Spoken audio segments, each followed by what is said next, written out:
Assalamualaikum warahmatullahi wabarakatuh. Bertemu lagi dengan saya Indawarni Hayasin dengan standbook C20121247, mata kuliah Komunikasi Bisnis. Baik, langsung saja di sini saya akan menjelaskan materi tentang bisnis, di mana bisnis sendiri merupakan kegiatan yang dilakukan oleh individu maupun organisasi yang melibatkan proses pembuatan, pembelian, penjualan atau pertukaran barang maupun jasa dengan tujuan untuk menghasilkan keuntungan.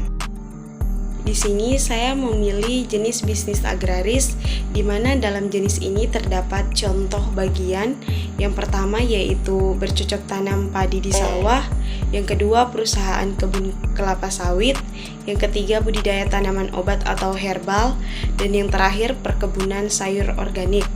Dan di sini saya mengambil perkebunan sayur organik yang bisa ditanam di pekarangan rumah. Sebelum lanjut, kita harus mengetahui apa itu sayur organik. Sayur organik merupakan sumber pangan yang mengandung banyak gizi yang baik bagi kesehatan tubuh seperti vitamin, protein, mineral, serat, karbohidrat, dan air yang sangat berguna bagi tubuh serta tidak mengandung senyawa beracun yang dapat mengganggu kesehatan manusia. Adapun sayur-sayur organik yang bisa kita tanam di pekarangan rumah yaitu yang pertama sayur bayam, yang kedua sayur sawi, yang ketiga sayur kangkung, yang keempat cabai, dan yang kelima tomat, dan masih banyak yang lainnya. Cara menanam sayuran organik di rumah untuk pemula. Terdapat beberapa cara. Yang pertama yaitu persiapkan tanah yang baik. Semua tanaman akan memiliki hasil produksi yang baik bila ditanam pada tanah yang baik. Yang kedua, pilih lahan yang terkena sinar matahari.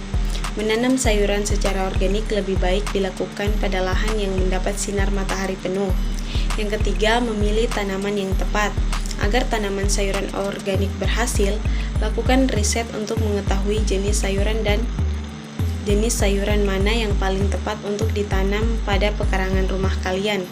Yang keempat, tanam beberapa bunga. Proses pertumbuhan sayuran bergantung pada sifat alam dan penyerbukan yang dapat membantu mereka. Selanjutnya, yang kelima, gunakan bibit berkualitas.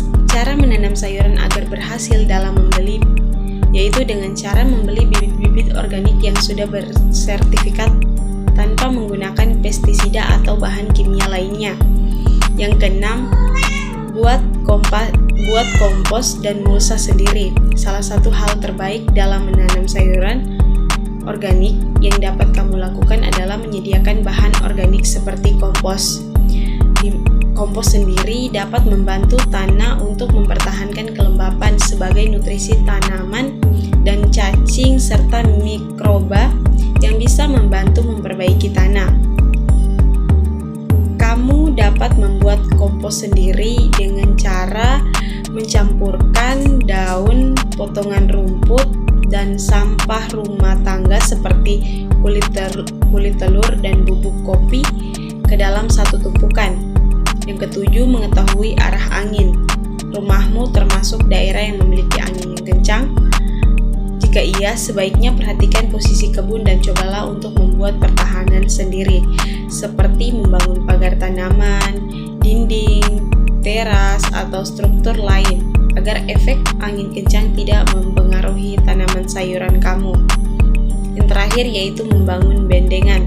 Cara terbaik untuk keberhasilan menanam sayuran organik adalah membangun sebuah bendengan. Hal ini dapat menyediakan sayuran-sayuran yang kamu miliki tumbuh dan memperpanjang musim tanam secara signifikan. Manfaat berkebun sayur organik. Salah satu manfaat memiliki sayur organik adalah dapat memastikan sayur yang kita konsumsi bebas dari pestisida. Namun, manfaat berkebun sayur organik sebetulnya sangat banyak, termasuk manfaat dari aktivitas berkebun itu sendiri. Menurut berbagai sumber, terdapat beberapa manfaat berkebun sayur organik yang bisa kita dapatkan. Yang pertama, praktis. Yang kedua, sayur lebih segar. Yang ketiga, lebih sering makan sayur. Yang keempat, bisa menanam berbagai varietas. Yang kelima, mengurangi risiko kontaminasi makanan. Yang keenam, hemat pengeluaran. Yang ketujuh, memperbanyak aktivitas aktivitas fisik, yang ke-8 bebas pestisida, dan yang terakhir yang ke-9 baik untuk lingkungan. Keuntungan dan kelebihan tanaman organik. Tanaman organik akan ternutrisi lebih baik dibandingkan dengan cara tanaman konvensional. Selain itu, nilai gizi dan kandungan vitaminnya lebih banyak, serta rasanya pasti lebih nikmat. Sayuran dan buah-buahan organik akan lebih segar dan rasanya jauh lebih baik untuk metabolisme tubuh, sebab kandungan antioksidannya sangat tinggi. Nah, seiring dengan berkembangnya tren hidup sehat, tanaman rumahan seperti sayuran dan buah organik juga makin dilirik oleh masyarakat. Hal ini bisa menjadi peluang bisnis bagi kalian jika bisa mengembangkan tumbuhan organik tersebut dengan baik dan sehat. Kamu bisa menyuplai ke toko-toko organik maupun supermarket terdekat.